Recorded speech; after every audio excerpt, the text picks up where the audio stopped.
When a footballer plants their foot, the studs on their boots are supposed to slide through deep topsoil. But on a very specific type of modern pitch, those studs punch through just a few centimeters of dirt and strike a solid metal base. This exact physical interaction is happening right now inside billion-pound facilities, specifically Real Madrid's Santiago Bernabéu and the Tottenham Hotspur Stadium. This chart shows the rate of severe knee injuries across elite European football. Notice the steady baseline across most clubs, compared to the severe spike in torn ACLs at these specific clubs since 2023. Real Madrid alone suffered 7 tears in that short window. These numbers represent devastating career pauses. Look at Xavi Simons, whose recent knee rupture at Tottenham has sidelined him from competition until 2027. Pundits usually blame these crises on fixture congestion, poor conditioning, or simple bad luck. But athletes have played 50-game seasons for years without their knees snapping at this frequency. The data points to the ground itself. Modern multi-purpose stadiums share a hidden architectural flaw, turning the pitch into a biological hazard. To maximize revenue, modern stadiums are built to host heavy-impact events like NFL games and concerts without destroying the football grass. The solution is a fully retractable pitch. Traditional hybrid pitches feature about 10 inches of soil, giving roots plenty of depth and studs plenty of room to travel. Retractable pitches, however, must be lightweight. They rely on a shallow pan of dirt sitting directly over a metal plate. During a match, intense downward pressure compacts this thin layer of dirt against the unyielding steel base. When a cleat penetrates this compacted soil, it grips the plastic stud like a vise. On a normal pitch, turf gives way. Here, it refuses to release. That failure to release forces the foot to remain planted exactly where it struck the ground, unexpectedly turning the athlete's lower leg into a locked pivot point. Stadium architecture has inadvertently engineered a physical trap for the human foot, perfectly setting the stage for catastrophic joint failure. A locked foot alone won't snap a ligament. To tear an ACL, the joint must absorb an immense, sudden torsional force.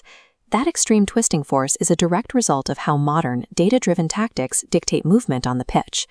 Teams used to map spatial dominance using basic geometric proximity, a system known as Voronoi tessellations. But static positioning is obsolete.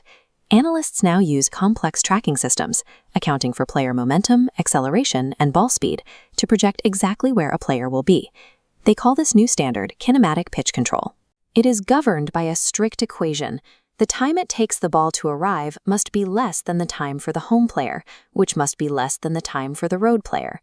To mathematically dominate the pitch under this model, players are forced to constantly operate at their absolute maximum physical velocities, sprinting into spaces before they even exist. This image highlights the tactical center of the pitch, known as Zone 14. It is the highly contested central square just outside the penalty box that dictates offensive success.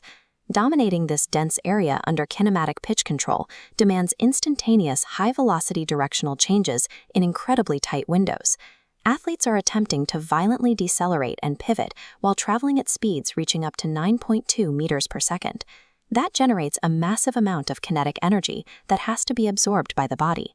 This is the exact moment of collision. The high-velocity tactical pivot demanded by modern data models meets the immovable architectural trap of the compacted soil.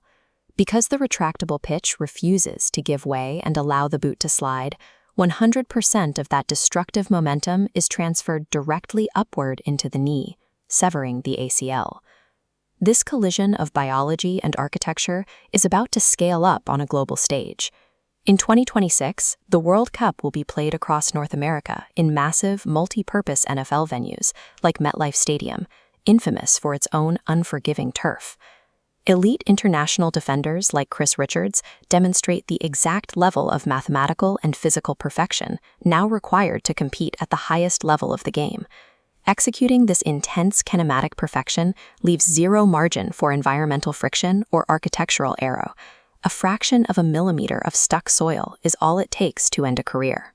We contrast the billions spent constructing massive multi-purpose stadiums and running advanced tactical data science against the fragile, highly vulnerable biology of human athletes. Until stadium engineering is forced to respect biological limits, the bodies of elite players will remain the unavoidable collateral damage of football's obsession with optimization.